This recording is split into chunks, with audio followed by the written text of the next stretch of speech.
Halo geng, Assalamualaikum warahmatullahi wabarakatuh. Welcome back to my channel Faru PMI Construction Channel yang mengupas tentang informasi buruh migran Indonesia TKI khususnya di Semenanjung, Malaysia berdasarkan fakta di lapangan dan bukan omong doang.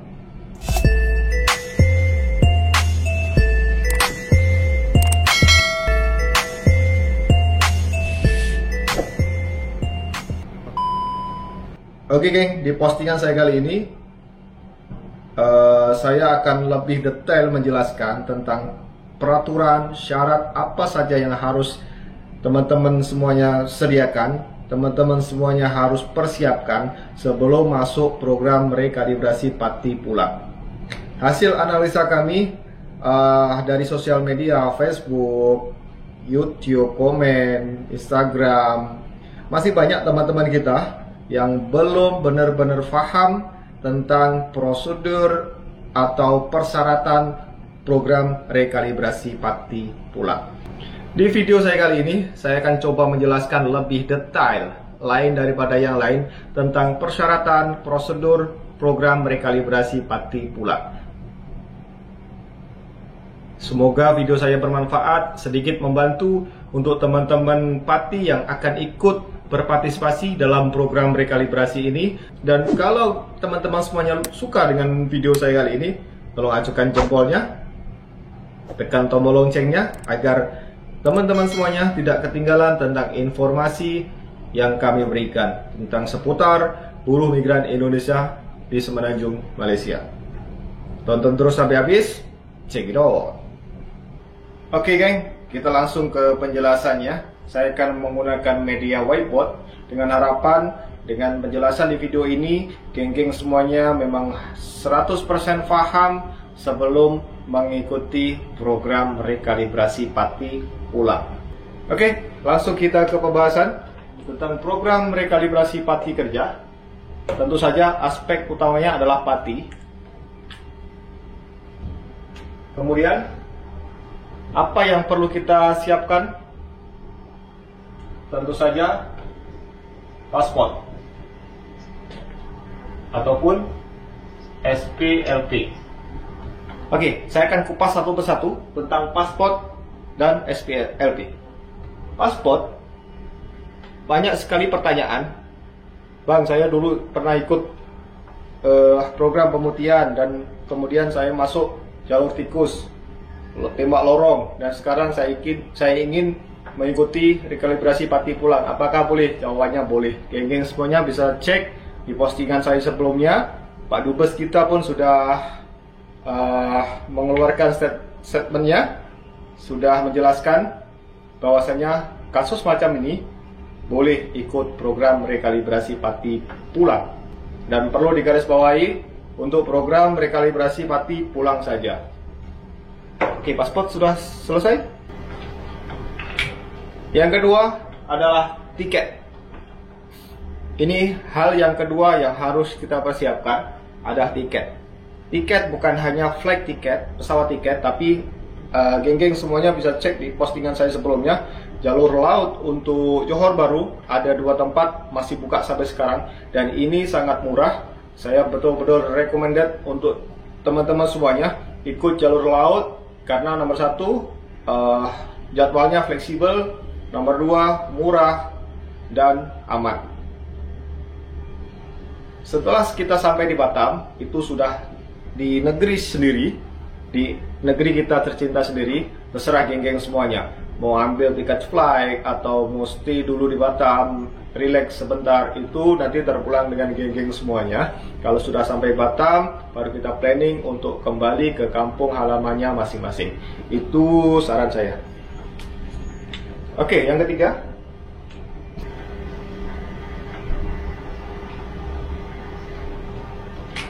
bayar kompon. Saya akan coba menjelaskan untuk sistem bayar kompon. Tidak boleh menggunakan cash payment atau pembayaran cash. Jadi geng-geng semuanya harus mempersiapkan online transfer atau banking atau e-pay dan sejenisnya.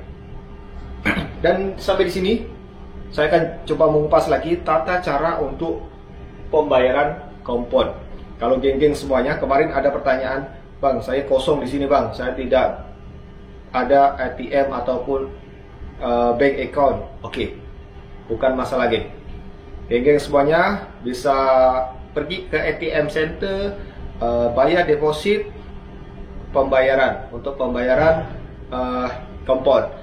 Nomor 2, geng-geng semuanya bisa minta tolong kawan bosnya, pasti di sini semuanya ada bos, bagi nomor akunnya, telepon bosnya di tempat itu juga, suruh bosnya transfer ke rekening yang pihak immigration kasih. Oke, itu saran saya. Yang seterusnya,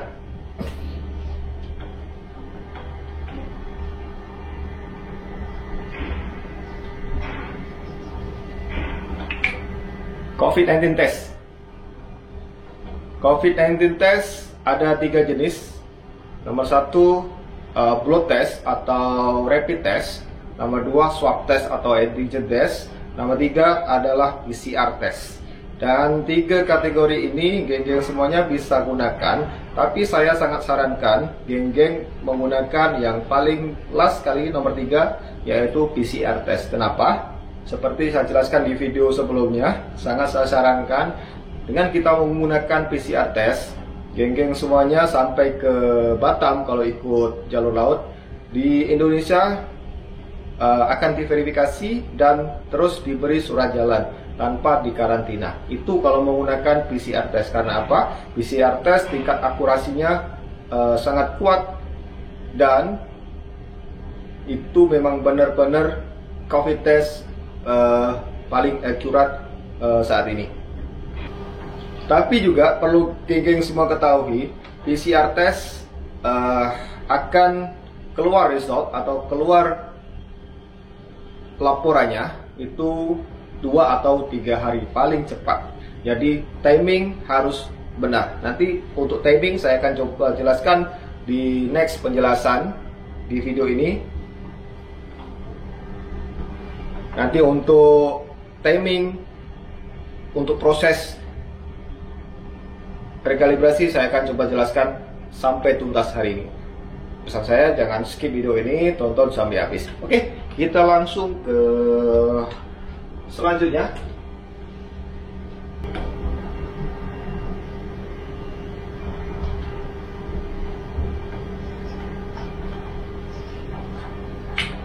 STO, Sistem Temu Janji Online.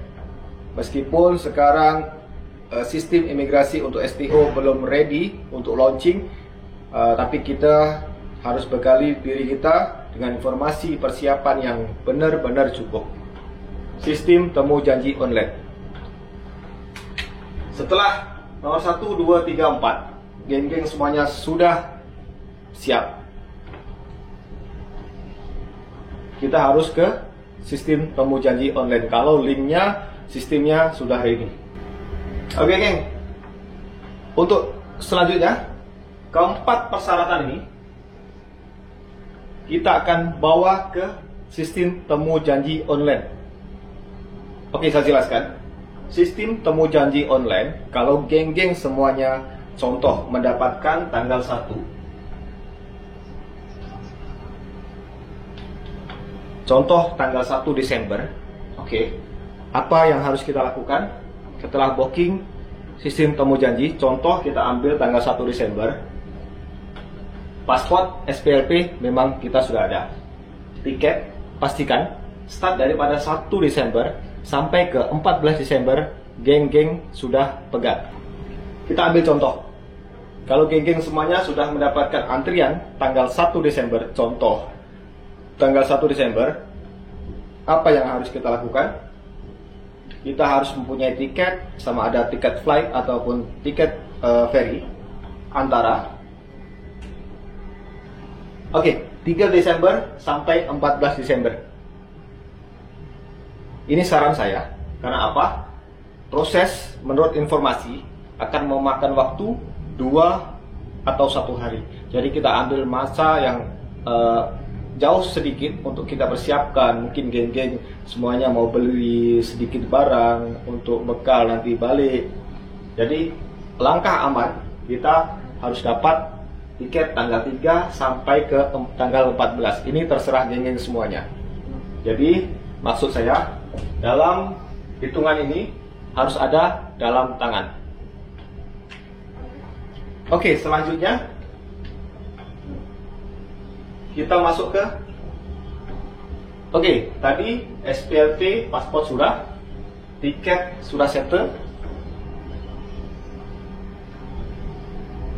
kompon kita sudah ada pengetahuan untuk cara membayar kompon, kemudian COVID test. Oke, ini yang penting nih. COVID test, kalau geng-geng semuanya menggunakan PCR test, saya ambil contoh yang paling susah. Sebab kenapa? PCR test PCR test memakan waktu untuk hasil reportnya 3 hari. Jadi kalau geng-geng semuanya sudah dapat antrian tanggal 1 Desember, geng-geng semuanya tanggal 27 sampai tanggal 30 Desember harus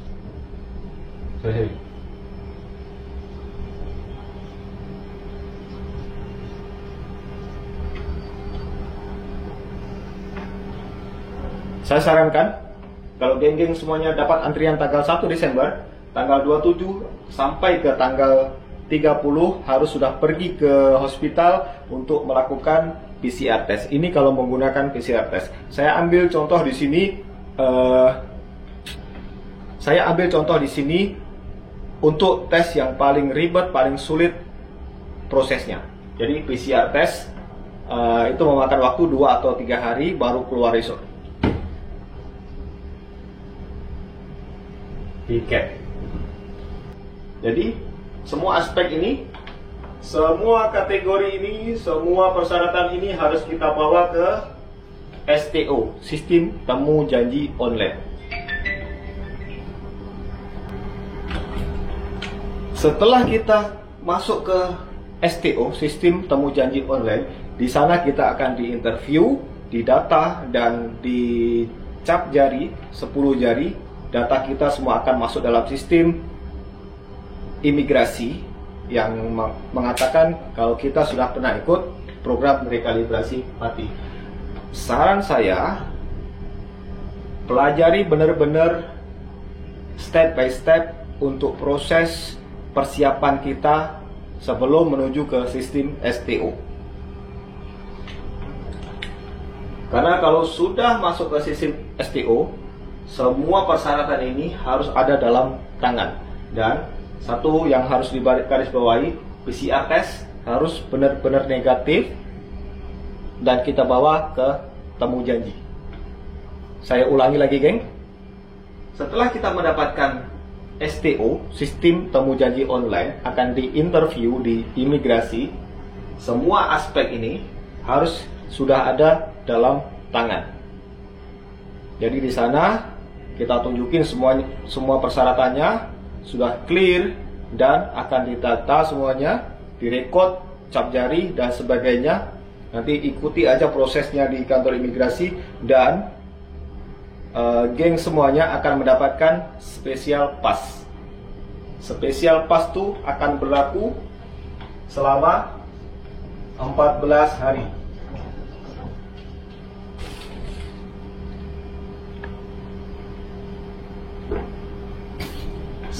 Special pass akan berlaku selama 14 hari.